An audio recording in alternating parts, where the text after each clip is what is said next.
Բարև ձեզ բարեկամներ։ Իհարկե ամեն անգամ չեմ օգնում հիշեցնելու մեր բոլոր այն հետևորդներին, որ անչափ շնորհակալ ենք ձեզանից ձեր ցուցաբերած աջակցության համար։ Հավատացեք, այսօր դա Փակ TV-ին շատ ու շատ պետք է, որտեղ մենք կայացման ճանապարհին ենք եւ հավատացեք, որ ամեն մի օգնություն մեզ համար դա նոր թափ է, այսպես ասած, նոր սկիզբ է եւ մենք էլ աշխատում ենք հետաքրքիր ծրագրեր ներկայացնել մեր ունկնդիրներին։ Այսօր Փակ TV-ի վերհուշ ծրագրում պետք է ասել բավականին հետաքրքիր հանդիպում է ձեզ սպասում։ Արդեն ասել եմ, որ մենք սերտորեն համագործակցելու ենք նաև Միացյալ Նահանգների որոշ հեռուստաընկերությունների հետ։ Այսօր Inside TV-ի մեր գործընկերները մեզ տրամադրել են մեր խնդրանքով մի բավականին հետաքրքիր ինքնատիպ հաղորդում եւ այն պատրաստել են Inside TV-ի վաստակաշատ լրագրող Աշխալուժ Տարպինյանն ու այդ նույն հեռուստաալիքի գլխավոր օպերատոր իմ վաղեմի ու լավ բարեկամ Արտյոմ Ղազանչյանը։ Մարդիկ, որոնց հետ երկար տարիներ մենք համագործակցում ենք եւ ասեմ, որ դրանից միայն ու միայն շահում է մեր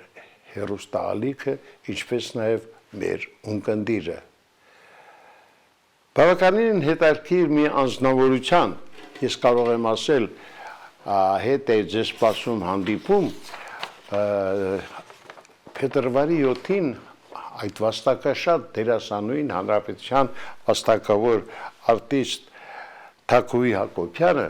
որը իր գործունեությունը սկսել է Սունդուկյան թատրոնում ու ապրում է այսօր Միացյալ Նահանգներում, դարձավ 96 տարեկան, պատկերացնում եք 96-ամյա դերասանուհին, այսօր էլ ինչպես ասում են մարզական լեզվով,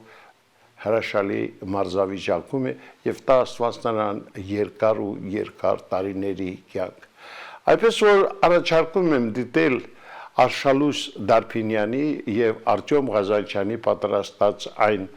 հաղորդումը, ինչը նվիրված է հանրապետության վաստակավոր արտիստուհի Թակուհի Հակոբյանին։ Դիտեք եւ ինչպես ասում են, ձեզ էլ հետաքրքիր ակնթարթներ են սպասում։ Խնդրեմ տեսանյութը։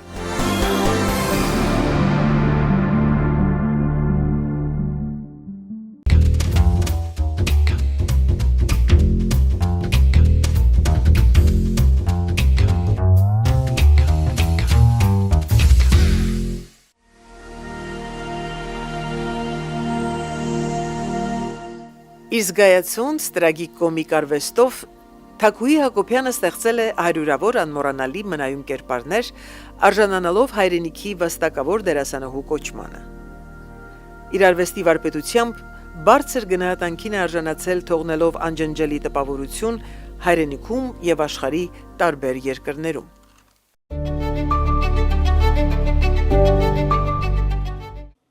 Տիկին Հակոբյան, գիտեմ, որ ծնվել եք Հունաստանում եւ 40-ականներին տեղափոխվել եք Հայաստան։ 1945-ին, այո, երբ վերջացավ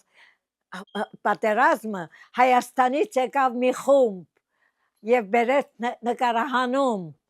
Այդ նկարահանման մեջ հրաշալի մարդիկ էին հայեր, որ հրաշալի ձևով բարում էին, երգում էին, ամբողջ ժողովուրդը ուրախացավ, ես արտասանություններ արեցի, բաց դուրդ, խորհրդային Հայաստան, մենք էլ քո զավակներն ենք, ժողովուրդը բոլորը պատրաստվեցին Հայաստան գալ, եւ մենք ներգաղթեցինք 1945 թվականին։ Իմ մասնագիտություն ընտրելու ձևավորման հիմքում իհարկե մամայի գոյությունը, մամայի արվեստը եւ իր աշխատանքը մեծ դեր է խաղացել։ Իհարկե դժվար էր մեծանալ որպես Թակուհի Հակոբյանի աղջիկ, հայտնի դերասանուհի, Երևանում ճանաչված, փողոցով քայլում ենք, բոլորը ճանաչում են, ավտոբուսով գնում ենք, դպրոց է տանում ինձ, որ ինքը հետո գնա թատրոն, բոլորը մոտենում են, ստորագրություն են ուզում եւ այլն, իսկ ես ամենաչսիրածս ժամանակներն էին դրանք ատելով ատում էի ես գտնվել այդ իրավիճակում որ բայց ես իմ մաման է ինչ եք ուզում իրանից Ինչու եւ ինչպես թատրոնը դարձավ ձեր կյանքը Իմիջայլոց ես ուզում էի երգչուհի դառնալ որտեղ ձայն ունեի եւ ամբողջ մեր դաշտագնացություններում ես ամենաբարձր ձայնով երգում էի Հայաստան գիտեք չէ այդ երգը ամբողջ ձայնով ամբողջ եւ ես գնացի ռադիոյում ասեցին որ ընդունելություն կա ես գնացի աղջիկ էի 17 տարեկան ասեցի ես ուզում եմ երգչուհի դառնալ երգեցի իրենց համար իրենք տխուր նստեցին ասեցին գիտեք դուք փչացրել եք ձեր ձայնը որովհետև ես դաշտում եմ երգել անընդհատ բեմում չեմ երգել մի երգիչ որը Հայաստան եկավ եւ երգիչ դարձավ բայց ես չդարձա որովհետև ձայնս փչացրել է Բայց որպես մասնագիտություն ընտրեցիք թատրոնը Այո ինչ որ օճար էին տալիս եւ մեզ չէին տվել օճար ես բողոքեցի բողոքելու համար ինձ ուղարկեցին Ռայսավետի գլխավոր մեկի մոտ ես գնացի սկսեցի բողոքել ես ճապավեն ունեի փոքրիկ 17 տարեկան երեխա էի ասեց աղջիկ ջան դու ինչի ես եկել կանգնել եմ այսպես եւ ուզում եմ խոսել ասի մեզ օճար չեն տվել ասեցի օճար դու օճար ես ուզում այո ասեցի մամաս ուզում է օճար ունենալ ասեց ես օճար էլ կտամ դուք տունը ստացել եք այո ստացել եք ես ձեզ շնորհավորություն կտամ բալիկ ջան մի մտածի օճար էլ կստանաս շնորհավորություն եւ այդպես շարունակվեց ես տուն էլ կառուցեցի հետո ասեց ինչ ես ուզում որտեղ ես սովորում ասեցի ինձ ասեցին որ նկարել սիրում եմ գնացել եմ Թերլեմեզյանի մոտ ես սովորեմ այնտեղ ասեցի ինչու ես դժգոհ ասում ասեցի ես ուզում էի երգչուհի դառնալ եւ չվերցրին ինձ ասեցի ասեց ուզում ես դառնալ դերասան այո ասեցի ես դեր եմ խաղացել այնտեղ եւ կարող եմ դերասանուհի դառնալ Վավիկ ասեց ընդունեք մի հատ նոր Արուս Ասրյան ամիջապես ասեց գնա այսինչ տեղը եւ քեզ կընդունեն Այսինքն այդ հասակում ձեզ համեմատեցին Արուս Ասրյանի հետ Այո բայց ձեր առաջին դերը խաղացել եք 13 տարեկանում դեռ Հունաստանում այո բայց կատարել եք ինչպիսի դեր է այսինքն 30 տարեկան կնոջ դեր եթե չեմ սխալվում չէ ավելի տարիքով Այո կարծեմ իմ տղաս ավելի մեծ էր քան ես 13 տարեկան էի իսկ ինքը 30 տարեկան էր իմ տղաս էր եւ ես դու մի ասա ես լավ եմ խաղացել մամայի դերը որովհետեւ լացում էին ժողովուրդ թաշկինակներ էի տեսնում դահլիճում ուզվել էր հանդիսատեսը իսկ եթե կարելի է Տիկին Հակոբյան խոսենք արդեն թատերական ինստիտուտ մուտք գործելու մասին գիտեմ որ Վարդան Աջեմյանը ինձ փորձեց ասեց դու ենթադրենք ասեց մեծ գլխարկ ունես կատուն բզկտել է դա ինչ կանես ես արեցի ասեց ապրես բայց ես հանգարտ տեսա իր կոշիկները ասեց ես էլ ասեց արևմտահայ եմ արևմտահայ ասեցի որտեղից ասեց ես Վանում եմ ապրել ասեցի կոշիկներին նայեցի ասեցի կոշիկները ձեր քարակուսի են ասեցի մենք ասեցի քարակուսի կոշիկ չենք հագնում ծիծաղեց Աջեմյանը ասեց ընդունեք այս սիրունիկ աղջկան ես ուզում եմ իրեն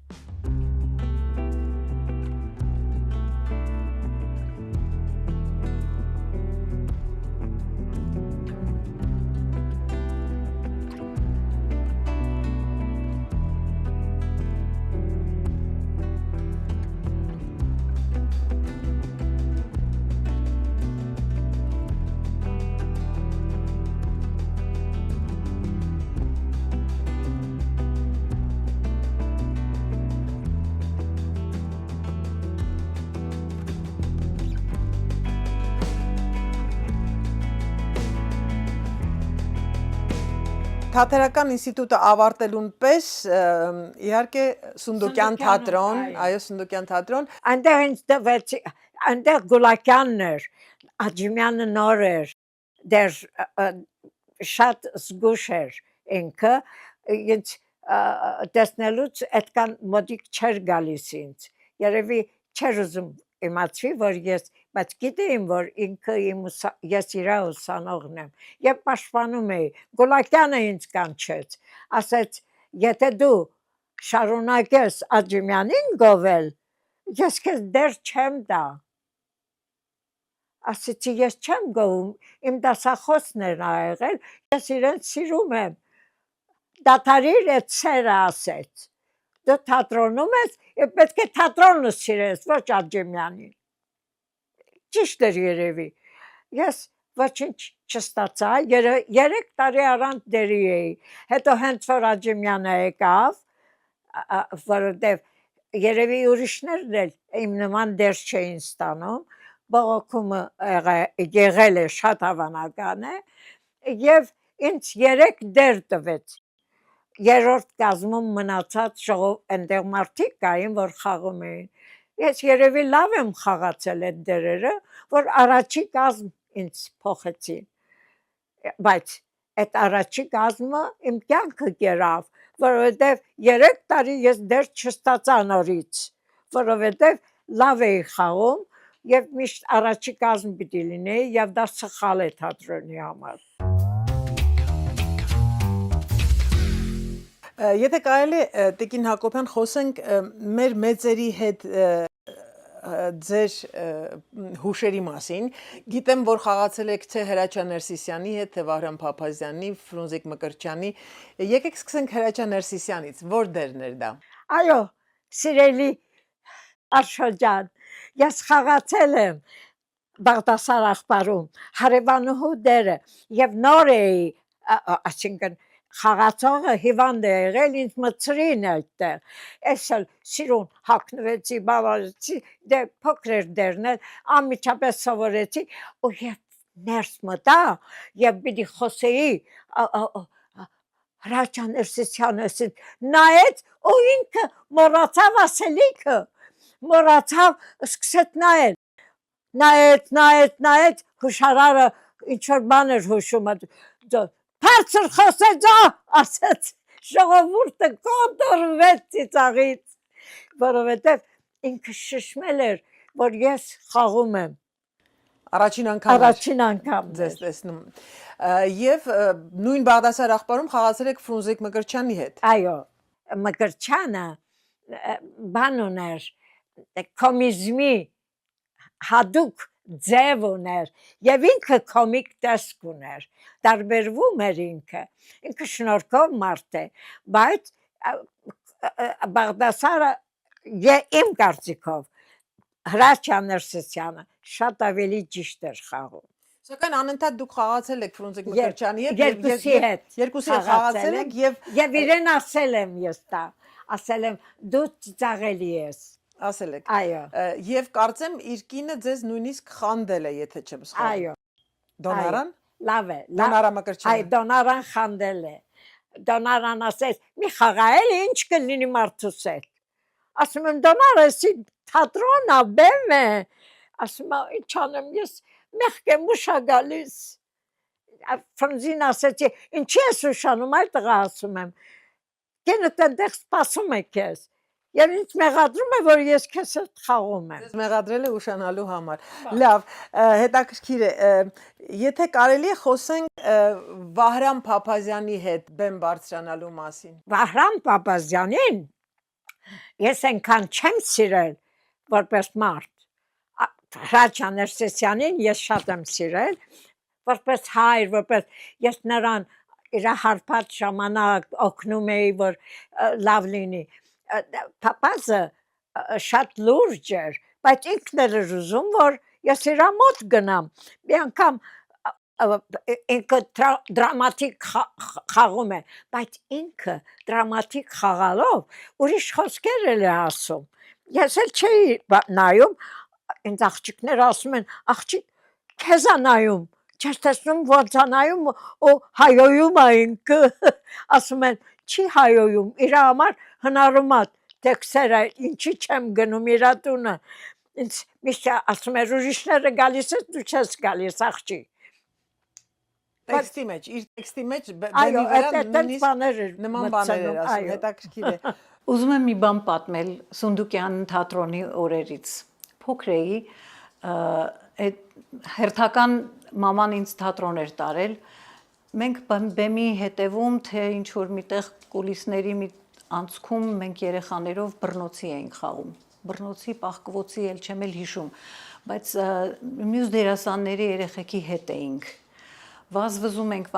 ենք ու մի պահ մենք մտանք բեմ ու բեմի մի ծայրից վազելով գնացինք մյուս ծայրը։ Բոլորի ծնողները նկատողություն ստացան։ Մայրիկս էլ նկատողություն ստացավ։ Դուք քիչ առաջ խոսում եք նաև ձեր հանդիսատեսի մասին, որովհետև ձեր հանդիսատեսը շատ է ձեզ սիրել եւ մինչեւ օրս սիրում է եւ դուք էլ հանդիսատեսի այդ կապը գնահատել եք։ Ինչպես ձեզ ընդունեց հանդիսատեսը, ձեր առաջին ներկայացումը Սունդուկյան թատրոնում։ Ներկայացումը Աջիմյանը սիրում էր ամեն տարի որ պիտի բացվի թատրոնը Սունդուկյանի գործերով եւ էլի մեկ զոհով սկսում էինք եւ շատ պատահական եղավ երբ որ արդեն Աջիմյանը տեսավ որ իր էլի մեկ զոհում նատոյի դերը մեծ է տարիքով արդեն եւ չէր բավարարում իրեն կանչեց ջահել ռեժիսորին ասեց ինձ որպես սրա ասեց նատո բարաբի հետ ասեց պետք է խաղավաղը Այսինքն ձեզ ընտրեց այդ դերի համար։ նատոն նոր շոր է հագել եւ իր ընկերոջը պատմում է շորի մասին բան թրվռում է եւ այլն պիտի ես խաղամ ահագին դերեր պիտի անեմ խաղամ ես արեցի խաղացի ծափարությունները շատ ուժեղ էին, շատ լավ էին եւ ամեն սեզոնի ես խաղում էի եւ հղի էի երբ որ հղի էի 8 ամսական չէր երևում շատ բայց հղի եմ ասում դու պիտի խաղաս ասեցի չեմ կարողանա ասեց ո՞տ պիտի կարողանաս դե ես թրվռող մարդ ջահել ու ինչ պիտի անեմ սկսեցի դիրեկտորը եկել էր նստել էր նայում էր հիմա երեխան պիտի ընկնի վախենում ես թրվռացի բան արեցի ասեց հիանալի է տեսար ոնց անցկացրի բայց Վարդան Աճեմյանի գնահատականին կրկին արժանացաք դերը որ ես խաղացի պիտի իսկական դերասանը որ խաղում էր դուրս է եկել եւ ով էր Եթե չեմ սխալվում, այդ դերը ձեզանից առաջ խաղում էր Սիրանը Ավետյանի կինը։ Այո, եւ ինքը երբ որ 60-ամյակն էինք տոնում Ավետյանի, բոլորին տոմս էր տվել, որ պիտի գնային ուղղախանային, ինձ չէր տվել։ Եվ առավոտյան ես խաղացի իր բան, տուն գնացի այդ օրը։ Ինձ առավոտյան անկողնում եմ իմ խաղընկերը զանգում է աղջի ուր էիր երեք ասեցի որտե տունն էի ասեց ինչի էր տունը բա ինչ անեի բա ինչի չեկար ասում եմ ես չէի ստացել տոմս չի ամաչում անպետքը ասում այնենց քեզ գովում էր մեր քննադատը անունը մոռացել է Ռուբեն ֆրանսական թատրոն այսպեսի դերասան չի ունեցել եւ չի խաղացել այսպես ոնց որ Թակուի Հակոբյանն է գորացել բան եւ խմել են իմ կենացը Ձեր բացակայության այ ժամանակ այդպես ինձ գնահատել է Մասնագիտությամբ մանկավարժ եմ Սերը թատրոնի նկատմամբ գալիս է մամայից։ Մամայի հետ խաղացել եմ մի քանի անգամ։ Առաջի անգամ թատրոնում փոքր հասակիս։ Երկրորդ անգամ տելեստուդիայում հերոստատեսային կանալում։ Երրորդ անգամ Ամերիկայի Միացյալ Նահանգներում խաղում էի մամայի բեմադրած թատրոնում թաղականին կնիկը Շուշանիկի դերում։ Սիրում եմ մամայի կատարած բոլոր դերերը, բայց ամենասիրածս Ապակե Գազանանոցն է, Միջնորդ Տեր-Պապան եւ Կարինեն։ Հերոստատեսային թատրոն, գիտեմ, որ առաջին օրերից դուք եղել եք հերոստատեսային թատրոնի լավագույն դերասանուհիներից մեկը։ Աշո ջան, ես մի քիչ լավատես եմ։ Ես սիրում եմ նորությունը։ Ես հավատում եի, որ հերոստատեսությունը շատ բան կարող է անել եւ սկսեցի միշտ գնալ այնտեղ եւ փոքրիկ բաներ անելով ես այնտեղ էի արդեն շոշափում էի մեր թատրոնից ասում էին ինչ ապուշտեղ է գնում բան ծաղրում էին ինձ բայց մի օր թատրոնի հարցով ինձ մոտեցավ մի կին ասեց արի գնանք մի Թամարա Բիճուչկայան էր որ ինձ ասեց ուզում եմ մի քիչ քայլենք իրար հետ քայլելով ասեց կուզես խաղալ ինձ մոտ ասեցի իհարկե ասեց ես ուզում եմ բեմադրել ասեց ամերիկյան մի պիես է որը շատ հաճելի է եւ ուզում եմ որ ջահել մի մայր լինի այդտեղ Տամարա Բիճուչկայա Էլիբեկյանը ապակե գազանանոցն էր բեմադրում որի համար պետք էր փոքրիկ կենթանիների հավաքածու մոր դերում թակուհին էր իսկ տղայի դերում Գուժ Մանուկյանը անձնակազմով մենք ապակե գազանիկներ էինք փնտրում չկարողացանք գտնել ներկայացումը եթեր էր գնալու կենթանի փորձերի վերջին օրն էր դեռ փոքր ապակե գազանիկներ չկային թակուհին հաջորդ օրը 12 հատ պատրաստել բերել էր ամբողջ գիշեր նստել էր եւ ցելոֆանից կտրատել զարմացած էինք մնացել Գուժը իմ տղան էր մի շատ հետաքրքիր բան էր եղավ որ ես էլ զարմացա անընդհատ վերջի գտորը գորում եմ աղջիկ ունեմ ինվալիդա գորում եմ ինվալիդա հանկարծ փորձ էի անում տանը դահլիճում էի մեր սենյակներ ունեին հանկարծ երկու սենյակն էլ բացվեցին մերոնք չէին խանգարում ինձ ասի ինչ ես լացում էի ես ասի ինչ ա եղել ինչ ես լացում ասի ոչինչ մամա մի մտածի հեռախոսը վերցրի ասեցի ստացվեց Տամարա Գուժին ասա որ ստացվեց Գուժը չեր հավատում վերջի իմ գոռոցին եւ ստացվել էր եւ ինչ եղավ խաղացի եւ իմ գրիմանոցի եւ բոլոր կանայք աստիճաններու վրա մուտքի ինձ էին սպասում առավոտյան եկա իրանք ծափահարեցին ինձ ես սկսեցի լաց լինել բոլորը ասեցին ապրես հրաշալի էր Թատրոնի դահլիճում հանդիսատեսի ներկայությունը նրա կենթանի շունչը վայելած Թակուի Հակոբյանի կարծիքով հերոստաթատրոնի հաջողության գաղտնիքը անկեղծությունն է դերասանի անկաշկանդ խաղը թատերական բեմական արվեստի խնդիրներին բեմադրիչների նորովի մոտեցումը դերասանի խոսուն դիմախաղը Ձեզ քննադատում էին, որ հերոստատեսային թատրոնին տեղ եք տալիս, բայց եթե չեմ սխալվում, ձեզանից հետո բոլորը սկսեցին։ Ես մուտք գործեցին իմ ճամփով։ Սիրված դերասանուհու համոզմամբ չափի զգացումը ու դրա պահպանումը բեմում շատ կարևոր է։ Բեմադրիչ Կիմ Արզումանյանը մի առիթով ասել է. Թակուհին փորձերին այնքան շատ բան է հետը բերում, որ ռեժիսորին քիչ բան է մնում անելու։ Թատրոնը նույնն է, ինչ տարիներ առաջ։ Թատրոնը նույնը կլինի, եթե ժողովուրդը գա։ Եկաք Միացյալ Նահանգներ, ստեղծեցիք թատերական Թատերական ստուդիո ստեղծեցի։ Սովորեցնում էի, որ ոնց խաղան, ինչ անեն, որ ես հրաշալի դասախոս եմ ունեցել խոսքի։ Խոսքը շատ կարևոր բան է հեռուստատեսությունում, որը չի հասնում ժողովրդին։ Գարագաշն է ինձ սովորեցրել։ Գարագաշը այնպես է ինձ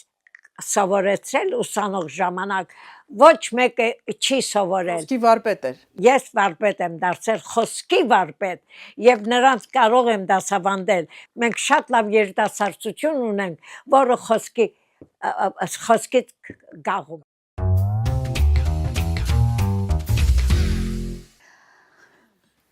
1968 թվին, երբ ես ընդունվեցի Սունդուկյանի անվան ստուդիա,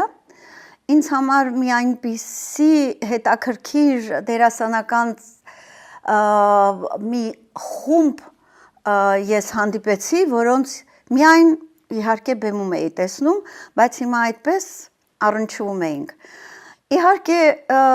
հիմա ես պիտի խոսեմ Թակուի Հակոբյանի մասին, որը հրաշալի մի անձնավորություն, բարեհամբույր, բոլոր երիտասարդների հետ այնքան բարի եւ օգնող եւ փորձում էր ամեն ինչում ոնց ասեմ, թեթևացներ մեր, այսպես ասած, թատերական շփոթությունը թատրոնում, որովհետեւ ահավոր դժվար էր այդքան մեծամեծ դերասանների կողքին քայլել շնչել։ Ինչևէ, Թակու հետ բախտ եմ ունեցել բեմ բարձրանալու, ոչ միայն Երևանի Սունդուկյանի թատրոնում, այլ նաև հետո կխոսենք Ժանի հետ Լոս Անջելեսի մեր ստեղծած թատերախմբի ներկայացումներում։ Ուզում եմ հիշել Մադամ Սանժեն։ Մադամ Սանժենում ես մասնակցում էի, Թակուին խաղում էր Թակուհի, մի հրաշալի, գեղեցիկ արտաքինով Ջոզեֆինաներ եւ շատ գեղեցիկ, սլացիկ եւ առոգանությունը հոյակապ, դապտի շեշտենք, որովհետեւ դա շատ կարեւոր էր Սունդուկյանում։ Սունդուկյանի պայմաններից մեկն էր, որպեսի լսելի լիներ մինչեւ վերջի դահլիճի աթոռը։ Ես հիշում եմ, ես ինչ եմ խաղացել, ճիշտն ասած։ Մտա առաջին անգամ որ թատրոն մտա, այսինքն Թակուի Հակոբյան, երբ որ ասում ենք, դա ինձ համար մի հատ փոթորիկ կարելի ասել, էլի։ Ինձ թվում է ինքը փոթորիկ Հակոբյանն էր, ոչ թե Թակուի Հակոբյանն էր, ասես փոթորկի պես մի կին էր, գեղեցիկ, բան, ասենց այսինքն այն ժամանակ հիմա էլ է երիտասարդի միջայլոց, էլի փոթորիկ է, բայց մի քիչ ավելի նուրբ փոթորիկ է դարձել։ Այն ժամանակ կար ներկայացում շաբաթ կիրակի երկուշաբթի եւ դերասաններից մեկը մահացել էր Արծրունը Մանուկյան։ Ինձ առաջին դերերից մեկը որ թատրոնում խաղացել եմ, դա ուրեմն Ֆեդերիկոյի դերն էր, որ իրեն փոխարինեցի։ Խաղում էին շատ մեծ դերասաններ, անունները ամաչում եմ նույնիսկ տալ եւ հիշել, որ այդպիսի թատրոն է գոյություն ունեցել, որտեղ դա մի երևելի թատրոն էր։ Հիմա էլ վատը չի։ Հանդիսատեսը կգնահատի իր գնահատական խոսքը թող ասի։ Եվ ես խաղում եմ Ֆեդերիկո, ջայել տղա 19-20 տարեկան, ոնց էր ինձ պատժեր կա իրանում կողքից օգնում էր, ջան մի հուզվի, ես ինձ դերասաններ էին, Թակուի Հակոբյաններ այնտեղ բաններ Բաբկեն Ներսիսյանն էր, դրանից առաջ խաղացել էր բանը Ավետ Ավետիսյանը, բան պատկերացրեք մի 19-20 տարեկան տղա ընկնում է այդ միջավայրը, ամոթալսեր կարելի է տակը տանել, էլի, եթե այդ ձևի քրտանած ամբողջովին, Թակուին գալիս էր մանչես, հոգ չէ, հանկից տեղիր, ամեն ինչ լավ կլա եւ այլն եւ այլն։ Ինքը շատ բացի նրանից, որ ինքը իր արժեքը գիտեր, նաև շատ հասարակ եւ պարզ էր ջահելության հետ։ Մենք երևի մոտավորապես 2 ամիս եղել ենք Ղարաբաղում համերգներ, Ստեփանակերտ։ Ստեփանակերտից գնում էինք 2 խումբ տարբեր, ուրեմն գյուղերում ելույթներ էինք ունենում, եւ ինքն էլ կար այնտեղ Մարգո Մուրադյանը, Մետաքսա Սիմոնյանը, Բաբկեն Ներսիսյանը, մենք մեծ խմբով գնացել էինք Ղարաբաղում ներկայացումներ, 2 ամիս մնացինք այնտեղ եւ Թակուի Հակոբյանն էր այնտեղ ամեն գիշեր բանկետ էին անում ուտուշ խմուշ երաժշտություն պար Թակուին արենայում էր կենտրոնում էր, նա պարում էր, երգում էր, արտասանում էր։ Որովհետև իր մեջ կա բազմաթիվ արվեստի ճյուղեր, նկարում է, գրում է, մանկական գրքեր է գրում, նկարչություն է անում, որը հազվագյուտ մի երևույթ է դա, կտրտած ժուրնալներից ինքը նկարները արտադրում է, ոչ միայն։ Ինքը մի խոսքով իր գործը միշտ գտնում է, նույնիսկ մի ժամանակ ռոմ էր ուզում պատրաստել, գործարան դներ ռոմ պատրաստելու պոպոկի, կեղևներ։ Ես ասեմ դա տղա շատ չար էր, փորձերի ժամանակ խանգարում էր մեզ, մի օր ասեց մանչո սեկուր հոս, եկավ Արմանը փոքր էր, տղաս ես եւ թուն բիզնես պիտի ինենք, այս տղաս սենց նայեց, ասեց ինչ բիզնես, թակույթանտիկ ասեց բոբոքի լիքոր պիտի արտադրենք, թունալ մեջը պիտի լաս, ես և թուն, այստեղ ասում, բան չհասկացավ են ժամանակ անշուշտ, բայց ինքը արեց, ինքը արտադրեց, արտադրում է, կարծեմ, ինքը կխոսի անշուշտ, ինքը ավելի ճիշտ ճշգրիտ բաներով կպատմի այս պարագան։ Ուզում եմ հիշել հեռուստա թատրոնում, որտեղ Թակուին խաղում էր Միջնորդ Տեր-Պապան բարեբախտաբար ինքը ժապավենի վրա դրվեց և անմահացավ, որովհետև մեր բոլոր հեռուստաթատրոնները հեռուստատեսությամբ ժամանակները շատ վատ էին, սուղ էին և պլյոնկա չկար, բան չկար, կասետները մի ներկայացումը նկարում էին, հետո երբ որ ուրիշ մի ներկայացում էր գալիս, որ պիտի նկարեն, առաջինը ջնջում էին, շատ ցավալի է դա, որովհետև մենք շատ քիչ պատմություն ունենք, որ պահպանված է դերասաններից, մեծ դերասաններից, էլ չեմ ասում Փափազյան, Վաղարշյան, Մետաքսյա, շատ քիչ բան ունենք, մեր արխիվը չկա կարելի ասել։ Տաղանդաշատ դերասանուհի Թակուի Հակոբյանը զբաղվում է նկարչությամբ։ Ընտրել է կատարման յուրօրինակ ձև ու միջոց։ Գունավոր թղթերի միլիոնավոր մանրագույն կտորտանքներ սոսնձի միջոցով շաղկապելով միմյանց կարողանում է ստանալ բարձրարվեստ գործեր։ Յուրաքանչյուր նկարիչ ստեղծագործելու իր կերպն ունի։ Այն, ինչ անում է դերասանուհին, պատկանում է արվեստի կոլաժային ժանրին։ Առանց թատրոնի նկարչություն չի կարող լինել իմ մոտ, որովհետև ես պատկերացնում եմ առաջ, գույներն եմ տեսնում, Արշոտ ջան, իմ նկարչությունը տարբեր է, կարծում ես յուղաներկ է, յուղաներկ չի, թափոնների գույներն են, թափոն, որը որ թափում են, ես օգտագործում եմ որպես ներկ, կտրտում եմ, ինչ ձև ուզում եմ, ամենաշատը որպես նկարեմ, կպցնում եմ, ես դա պետք է գիտենամ անել, գույները իրար ինչպես կարող եմ անել, բայց անում եմ, որովհետև իմ մտքի մեջ են դրանք։ Թակուին որպես իմ ավագույրը, իր խորհուրդներով, իր արդեն դարձել էր դերասանուհի և շատ օգնեց ինձ, որպեսզի ես ավելի ընտանեկական դաստիարակություն ստացա։ Նույնիսկ ամուսնության գործում ինքը շատ մեծ օգնություն արեց, որ ասեց, այս աղջիկն է քեզ համար, ուրիշ աղջիկ չմանգաս։ Այդ ամբողջը իմ քրոջ շնորհքով է և ինչպես որ ինքն էլ վերջերս միանգամից փոխեց իր ուղղությունը արվեստի մեջ, դերասան դառնալուց բացի, վաստակավոր դերասան դարձավ միաժամանակ և ուրույն մի նկարիչ,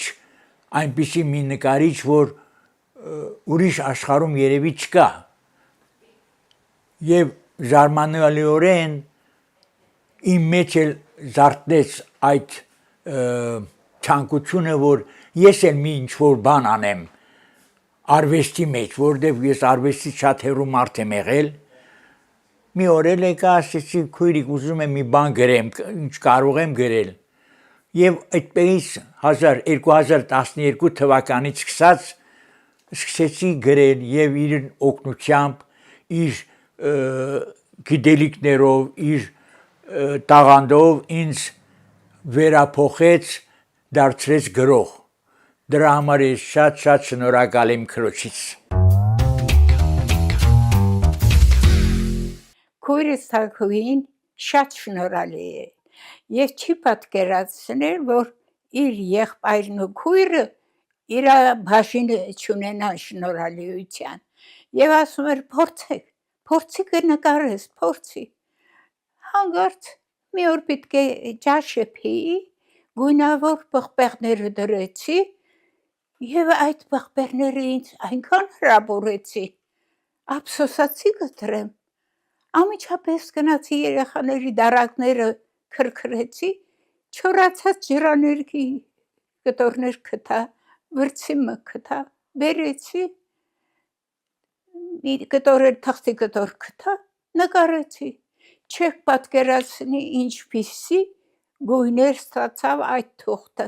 Եվ Թագուհին շատ ուրախ է, որ ես զբաղվում եմ նկարչությամբ, դու հրաշք ես ասում է, գեղեցիկ գույներ ունես, պիտի նկարես եւ այդպես ես ահագին նկարներ ունեմ, ինչ ասեմ, նա իր շնորհքը մենակ իրան չի թողնում, մեզ էլ է բաժանում, ինքը նկարել է 7 տարեկանից, նստում էր մի անկյունում, նա նկարում էր եւ փոքր գույնավոր մատիտներ հավաքում էր, ես վազվզում էի, ես մի քիչ աշխուժ էի ավելի, հիմա հակառակը, ինքը աշխուժ է, տարի 2 անգամ Հայաստան է գնում։ Քույրս Թագուհին տաղանդավոր էր եւ թատրոնում,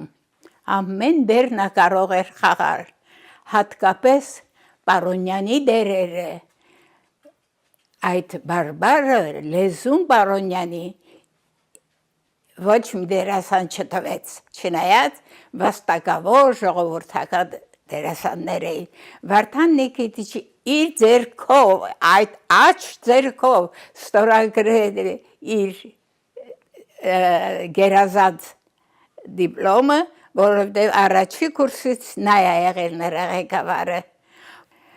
Շատ սիրով ենք եղել, միասին տուն ենք կառուցել, եղբայրս, ես, Թագուհին։ Թագուհին վերջը փայլեց, երբ հեռուստատեսությունը սկսեց պիեսներ դնել, Թագուհին այն ժամանակ շունչ առավ, Բիցուցկայա երիտասարդ ռեժիսորը հավատում էր նրա շնորհքին։ Հայաստան գնում է գրեթե ամեն տարի եւ շատ մեծ հույսեր ունի Հայաստանի հետ կապված, իր նկարները ուզում է Հայաստան ուղարկել, ցուցահանդես ներկայացնել, իր բանաստեղծություններն էլ ուզում է հրատարակել Հայաստանում եւ նվիրել բոլոր հայերին, որ ամեն մարդ իրենց անվան բանաստեղծությունը գտնի։ Խաղաղություն բոլոր ժողովուրդներին, որ իրար սիրեն եւ այլևս պատերազմներ չլինեն։